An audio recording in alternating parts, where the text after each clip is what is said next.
Fala aí, já sabe tudo de primeira lei? Vamos lá continuar então, vamos aplicar essa primeira lei em outros tópicos, vamos lá? Máquinas térmicas, a gente vai ver o que são ciclos termodinâmicos, o que são máquinas térmicas, o que são refrigeradores, e vamos chegar no lindo, no belo, no ideal ciclo de Carnot. Belezinha? Então vamos lá. O que é um ciclo termodinâmico? A gente viu processos termodinâmicos até agora. Isotérmico, isobárico, adiabático. Agora, se eu faço vários processos em sequência, tipo esse aqui, ó, estava aqui nesse estado 1, com a pressão, volume e a temperatura qualquer. Fui para esse estado 2, depois do 2 fui para o 3, do 3 fui para o 4, só que no 4 eu fiz uma transformação que eu voltei para o estado 1. Pô, fiz um monte de processos termodinâmicos que voltam para o estado inicial, ou seja, formam um ciclo, então tem um ciclo termodinâmico. Duh. Tá? Então, ó, se fechou o ciclo, vai do estado inicial e volta para o estado inicial, um ciclo. Então, vamos calcular o total. Qual que é o calor do ciclo? Pela primeira lei da termodinâmica, o calor do ciclo vai ser a variação de energia interna do ciclo mais o trabalho. Agora, qual que é a variação de energia interna num ciclo?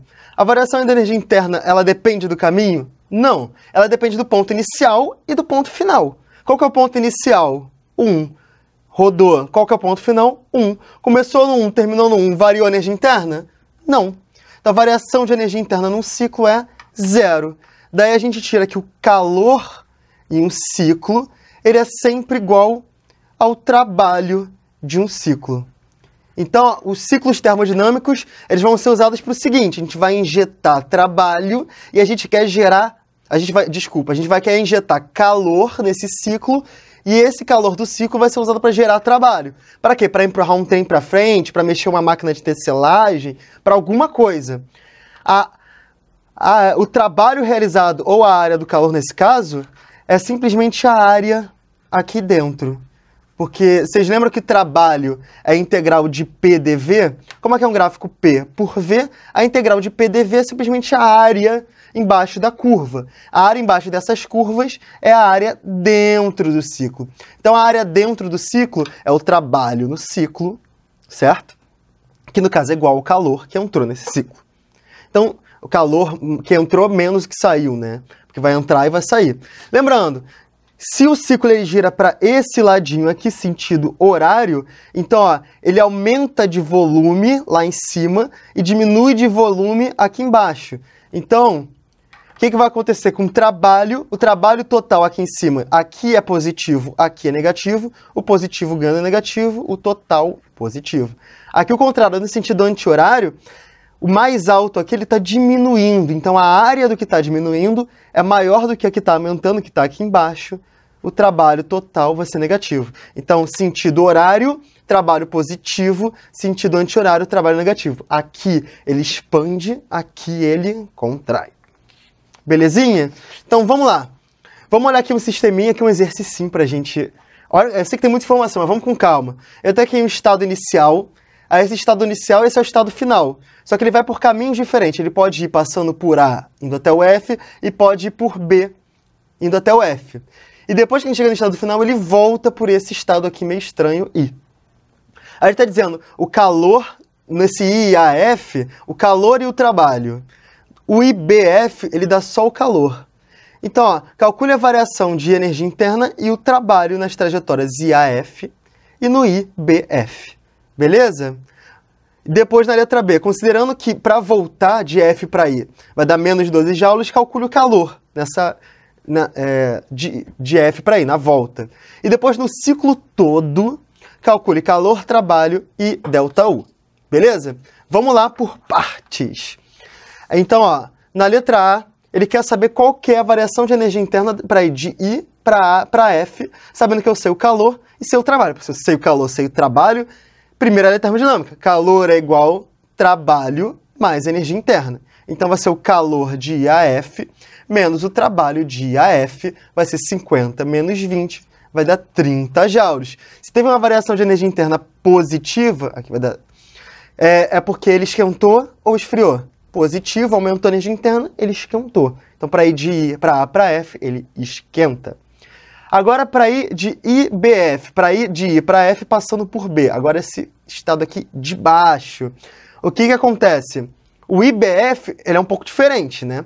Porque a gente sabe quanto vale o calor de IBF, que é 36 joules, mas a gente não sabe o trabalho. Ele não deu o trabalho para a gente. O que a gente vai fazer? Qual que é a variação da energia interna para ir de I a F? 30 joules. Estado inicial é I, estado final é F. E para ir de IBF, estado inicial é I, passa por B, chega em F. Lembra que a variação de energia interna só depende do estado inicial e do estado final? Então, ó, se o estado inicial é I, o final é F, I é F, os dois vão ser iguais. Isso aqui é igual ao I a F. 30 joules. Então, variação de energia interna só depende do final inicial. Se ele vai pelo A, se ele vai pelo B, independente do caminho, ela vai ser sempre a mesma. Então, sei o ΔU, sei o Q. Agora eu quero calcular o calor. Quer dizer, na verdade, agora eu quero calcular o trabalho. Olha que vai ser o trabalho do IBF. Pô, o calor é igual ao trabalho mais ΔU, então isso aqui vai ser o calor menos o trabalho de IBF. IBF. O calor é 36, foi dado, o trabalho é 30, vai dar 6 joules. Então, temos aqui algumas respostas, essa e essa. Ele pediu o trabalho do IF, mas ele já deu. Então, vamos lá para a letra B. Na letra B, ele te dá assim, ó, o trabalho para voltar. Foi por qualquer caminho, chegou em F. Agora eu quero voltar para o I, por esse caminho estranho, é menos 12 joules. Quanto que vale esse calor? Então, ó, eu já sei qual que vai ser o calor. Vai ser o ΔU para I de F para I, mais o trabalho de F para I. E o trabalho de F para I eu já sei. Então, falta a variação de energia interna. Lembra, a variação de energia interna é função de estado. Então, depende do ponto inicial e ponto final. Para ir do I para o F, qual que é a variação de energia interna? 30 joules, independente do caminho. Se para ir do I para o F é 30 joules, quanto vai ser para ir do F para o I? O contrário. Vai ser menos 30 joules. Se daqui para lá é mais 30, daqui para cá, menos 30. Então, ó, menos 30 joules da variação de energia interna. E o trabalho é menos 12 joules, certo? Isso aqui vai dar no total menos 42 joules. Tá? Então, para ir daqui para cá, ele perde para o ambiente 42 joules. Tranquilo? Vamos para a letra C. E ele quer saber, e no ciclo todo? Qual que é a variação de energia interna? Qual que é o calor? Qual que é o trabalho? Primeira coisa, num ciclo todo, a variação de energia interna de um ciclo, se o ponto final é igual ao ponto inicial, a energia interna só depende do ponto inicial e do final, é uma função de estado, então vai ser zero. Não precisa nem pensar, zero. É só você ver, se ele vai por I a F, 30 joules para voltar de F para I, menos 30 joules vai dar sempre zero. Tá? E pela primeira lei da termodinâmica, que o calor é igual ao trabalho mais a energia interna, o calor no ciclo vai ser igual ao trabalho no ciclo. Porque o ΔU é igual a zero. Vou escrever aqui ciclo também. Então, basta eu calcular o calor ou o trabalho total que eu resolvo. Então, ó, no ciclo todo, certo? Ele quer o ciclo IAFI. Então, IAFI. Certo? Então vamos calcular aqui, a gente calculou trabalho em todos eles, vamos para o trabalho, você poderia ir pelo calor também. O trabalho em IAFI, ele vai ser o quê? É o trabalho para ir de I para A, mais o trabalho de A para F, mais o trabalho de I de F para I, IAFI, beleza? Então, ó, o trabalho para ir de I a A, mais o trabalho de I para A, F, ele já deu. De I para F passando por A é 20 joules. Para voltar de F para I, ele deu também menos 12 joules.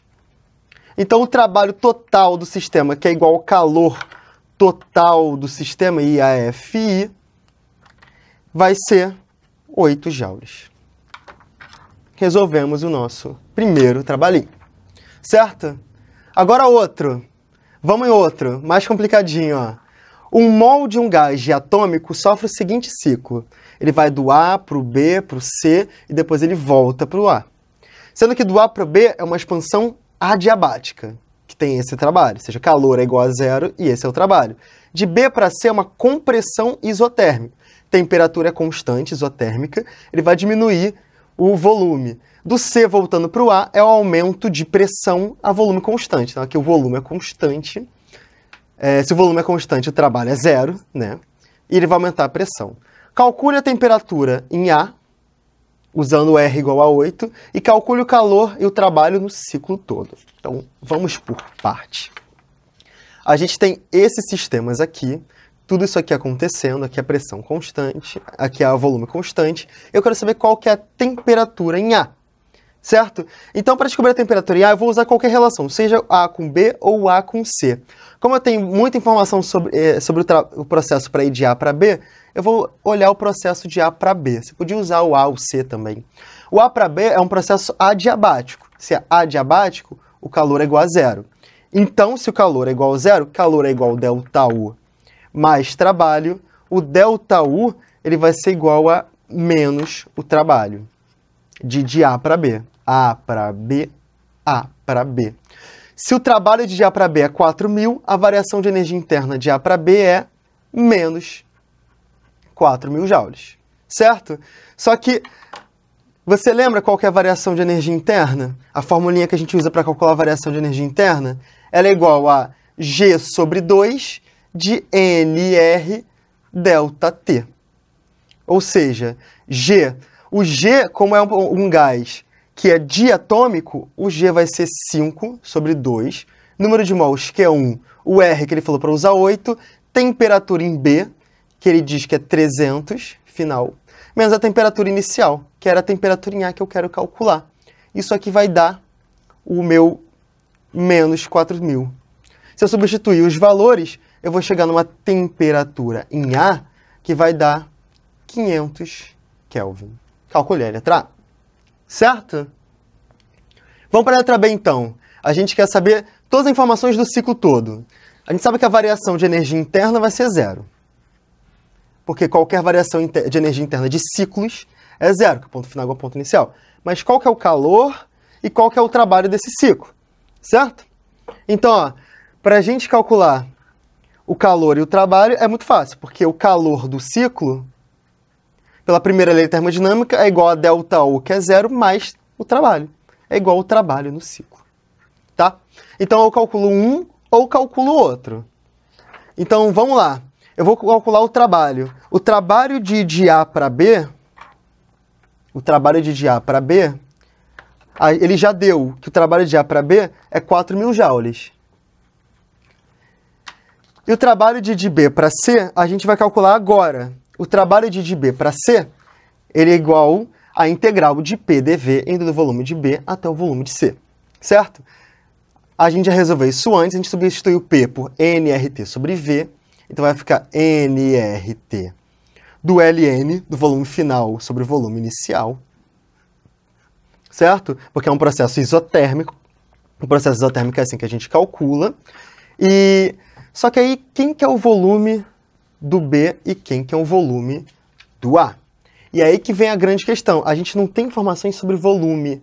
A gente tem informações sobre temperatura. Então eu tenho que achar alguma forma de transformar esse volume em temperatura. Na verdade, eu sei a temperatura do A, que é 500 Kelvin, e sei a temperatura do B, que é igual à temperatura do C, que é igual a 300 Kelvin. Certo? O que eu vou fazer, então? Eu quero transformar esses volumes em temperaturas. Eu sei que o processo A para B é adiabático. Se ele é adiabático, o que eu vou fazer para calcular, para transformar volumes em temperaturas? A seguinte coisa. Eu vou pegar aqui, ó, A para B, tá? Lembrem adiabático? Pressão do A, volume do A elevado a gama, é igual a pressão do B, volume do B elevado a gama. PV elevado a gama é constante. Se a gente substituir o P por nRT sobre V, para os dois, o RT vai cortar com RT e vai sobrar o quê? Eu vou dizer que aqui, ó, vou botar NR, temperatura do A, volume do A elevado a gama, sobre aqui volume do A também. E aqui vai ser NR, temperatura do B, volume do B, vezes o volume do B elevado a gama, só substituir. Cortei. Eu vou chegar na seguinte relação, ó. Se liga nessa relação, que o volume do A elevado a gama dividido pelo volume do A elevado a 1 vai ficar temperatura do A vezes volume do A elevado a gama menos 1. E a mesma coisa para o B. VB elevado a gama menos 1. Se eu quero a relação entre VA e VB, ou seja, se eu quero VA sobre VB, isso aqui vai ficar TA sobre TB, certo? Só que aqui ele está elevado a gama menos 1. Para eu passar isso para cá, se eu quero VA sobre VB, eu quero substituir o VA sobre VB, isso aqui vai dar TA sobre TB elevado a 1 sobre gama menos 1. Tá? Entendeu como eu cheguei até aqui? Por que eu estou fazendo isso para o A? Porque eu sei a temperatura do A e sei a temperatura do B. E eu sei também que... Vamos lá, vamos botar isso aqui na equação para a gente ver o que a gente sabe. Então, ó, o trabalho para ir de B para C, ele vai ser nRT do ln do volume do B sobre o volume do C. Certo? Só que a gente sabe que o volume do A é igual ao volume do C. Beleza? Se o volume do A é igual ao volume do C, porque foi um processo a volume constante, em vez de botar volume do C aqui, eu vou botar volume do A. Aí eu vou fazer o seguinte, nRT, a relação entre VA e VB eu calculei já. Vai dar TA sobre TB elevado a 1 sobre gama menos 1. Aí eu vou pegar essa relação e vou escrever aqui, ó, que o trabalho para ir de B para C, ele vai ser igual a nRT. O 1 elevado a gama menos 1, que estava aqui, ele vai para frente da integral por causa da ln, vai ficar gama menos 1 aqui, ln de TA sobre TB. Se a gente substituir os valores que agora a gente tem todos, do número de mol, que é 1, o R, que é 8, a temperatura do B, que é 300, sobre gama menos 1, e o gama para uma molécula diatômica vai ser 7/5 menos 1, ln da temperatura do A, que é 300, quer dizer, do B, que é 300, do A, que é 500, substitui os valores todos, eu chego a um trabalho de B para C, que vai ser menos 3.000. Então, o trabalho do ciclo, ele vai ser o trabalho de A para B, mas o trabalho de B para C, mas o trabalho de C para D. Só que, quer dizer, perdão, do C voltar para o A. Tá?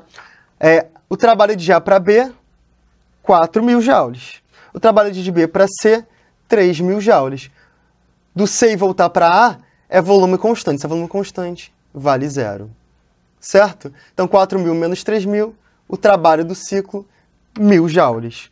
O que também é igual ao calor do ciclo, porque é um ciclo. Fechou? Fechou. Vamos para máquinas térmicas. Máquinas térmicas é o seguinte, galera. Máquina térmica, a gente quer usar um ciclo termodinâmico para realizar trabalho, para a gente gerar movimento, para a gente fazer um trem andar, fazer um carro andar, para gerar uma máquina de tecelagem. O que a gente faz? A gente fornece calor de o que a gente chama uma fonte quente. E que a fonte quente é o petróleo que está queimando no carro, é o carvão que você bota no trem. Essa fonte quente ela vai liberar um calor, que a gente vai chamar de calor quente, para o meu ciclo. E esse meu ciclo ele vai funcionar de forma que esse ciclo realize trabalho. Esse trabalho realizado vai ser o trabalho que vai empurrar o carro para frente, ou o trem. Só que como nenhum ciclo é perfeito, se esse ciclo termodinâmico estiver em contato com uma fonte fria, por exemplo, com a atmosfera, que está mais frio do que esse calor do ciclo, ele vai perder calor para uma fonte fria. Então, ó, a gente diz que um ciclo ele recebe calor de uma fonte quente e libera calor para uma fonte fria. E nesse meio termo ele realiza trabalho. O trabalho é o que a gente quer. Por conservação de energia, o calor quente, que é o que entra, é igual ao que sai, trabalho mais o calor frio, tá? A gente pode definir um rendimento para um ciclo. O que seria um ciclo que rende muito, que tem uma eficiência muito boa? É um ciclo que realiza muito trabalho para pouco calor que eu boto nele. Ou seja, um calor que perde pouco calor para a fonte fria. Como é que a gente faz isso? A gente pode dizer também, como o trabalho é igual ao calor quente menos calor frio, isso aqui fica 1 menos calor frio sobre calor quente. E aqui eu vou botar em módulo para evitar problemas de sinais. Então, duas formas de calcular a eficiência, o rendimento, quanto trabalho ele faz em relação ao calor que entra, ou 1 menos o calor frio menos o calor quente. Quanto menos calor frio realizar, maior rendimento. Refrigeradores já é o contrário. O refrigerador é o seguinte, também é um ciclo termodinâmico, que tem uma fonte quente, uma fonte fria, sua geladeira, né? E o que você quer que ele faça, esse ciclo termodinâmico? Você quer que a fonte fria, seja a parte de dentro da sua geladeira, seja retirado o calor. Você quer retirar calor da fonte fria. Certo? Só que, para isso, para retirar calor da fonte fria, que é uma coisa absurda, né, que não deveria acontecer espontaneamente, você precisa injetar trabalho. Então, a gente injeta trabalho para tirar calor da fonte fria. Como que a gente injeta trabalho? Ligando a geladeira na tomada. Aquela energia elétrica vai ser usada, vai ser o trabalho elétrico que vai ser usado para tirar calor da fonte fria. Só que só tem coisa entrando no ciclo. Algum lugar, para conservação de energia, vai ter que perder calor. Então, calor é jogado para a fonte quente, que é a parte de trás da sua geladeira que esquenta pra caramba. Por conservação de energia, algum lugar tem que esquentar muito, porque você está perdendo calor. Beleza?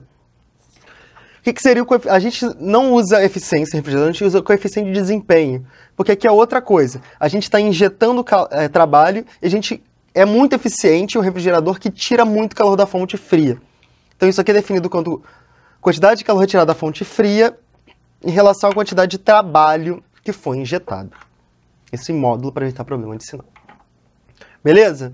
Então, olha essa máquina térmica baixa, é um ciclo termodinâmico, em que nesse passo aqui ele perde 180 joules, nesse passo aqui ele perde 100 joules. E a gente quer saber qual que é o calor extraído do reservatório quente e qual que é o rendimento. Então vamos lá. Letra A. Vamos tentar calcular o calor que é retirado do reservatório quente.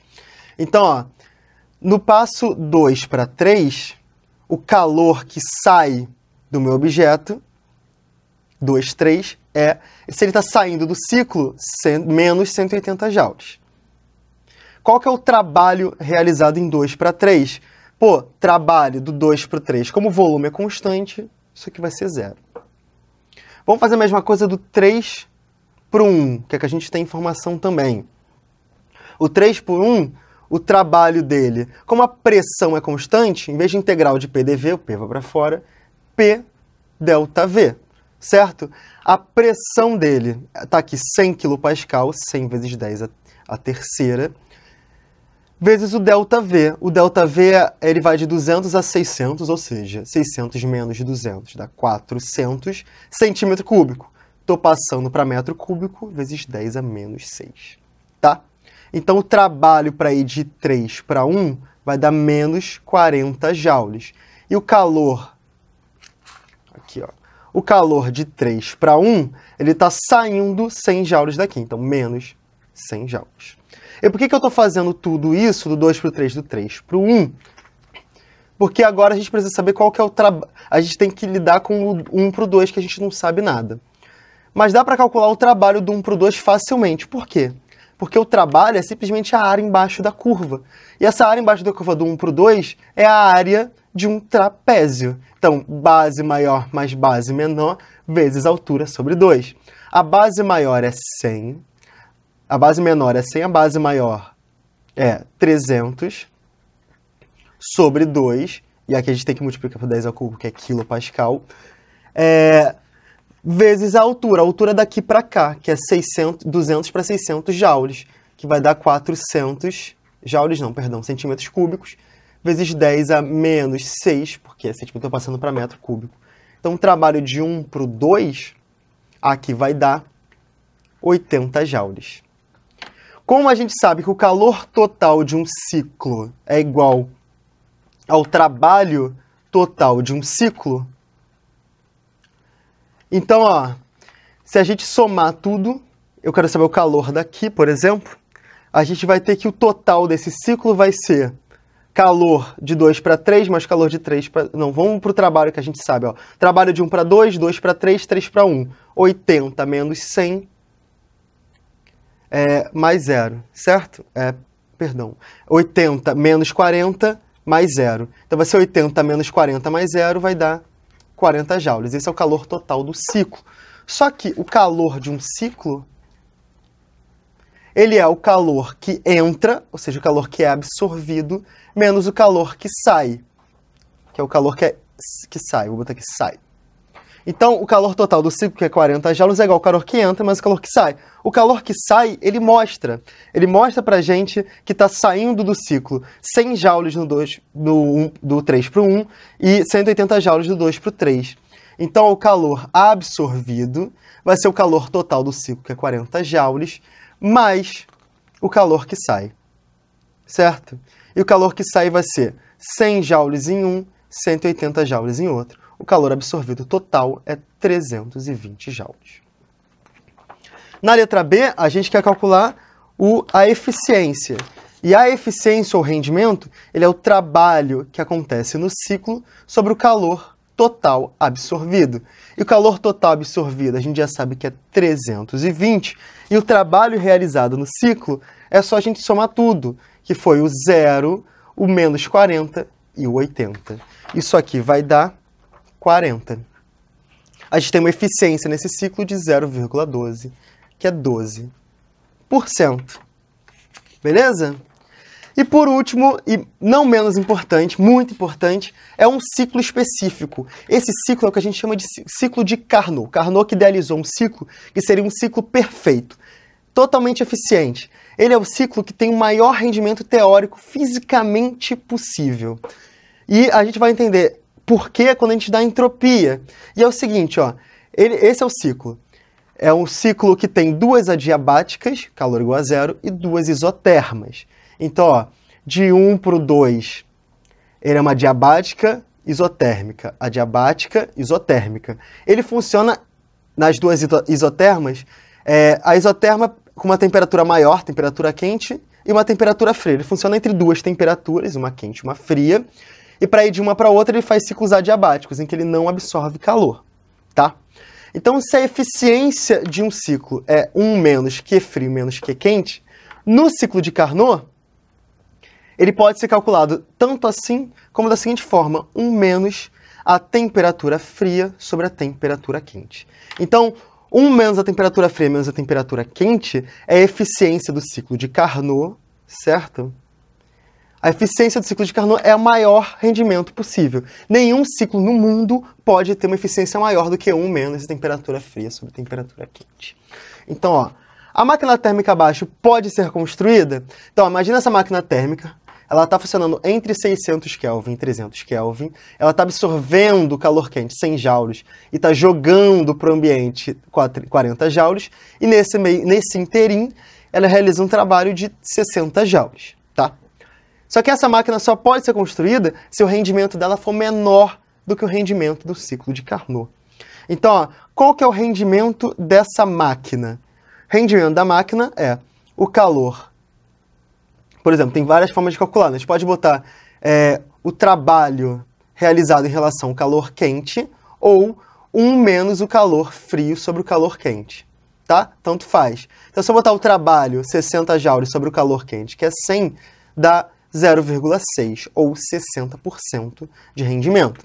Mas qual seria a eficiência de um ciclo de Carnot nessas mesmas situações?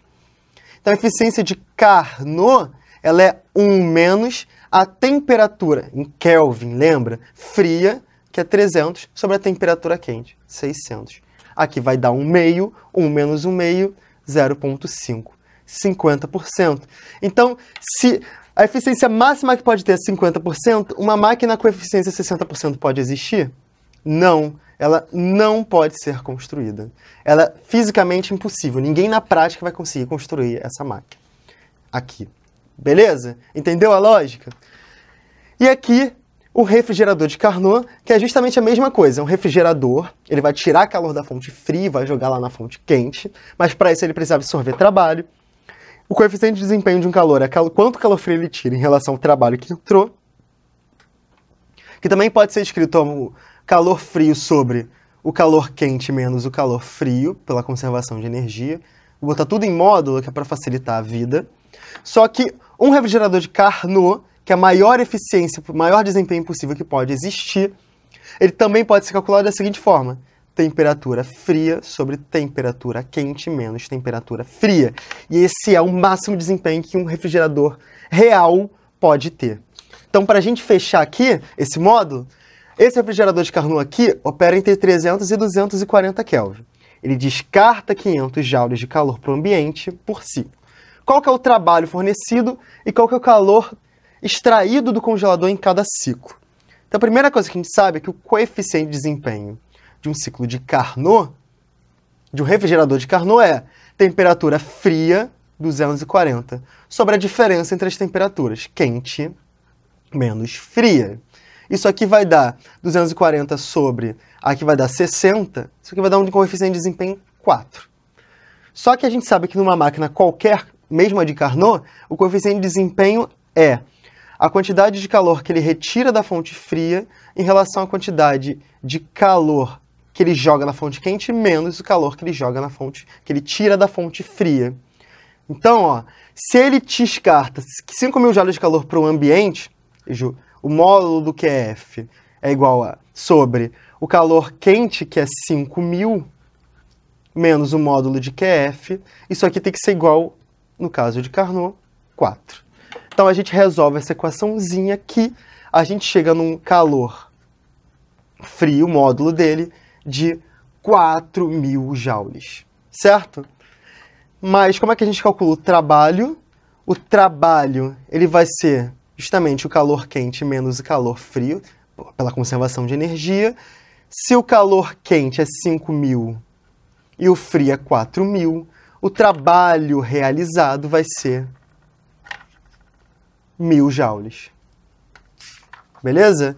Então, a resposta é 1.000 joules e ele retira 4.000 joules da fonte quente. Então, ó, estuda mais aqui embaixo, faz mais exercícios de ciclo de Carnot, de ciclos termodinâmicos, que ciclos termodinâmicos cai muito. Então, ó, faz exercício, vê a teoria aqui embaixo mais detalhada e depois que você terminar, vamos para o último módulo, vamos falar de segunda lei de termodinâmica. Beleza?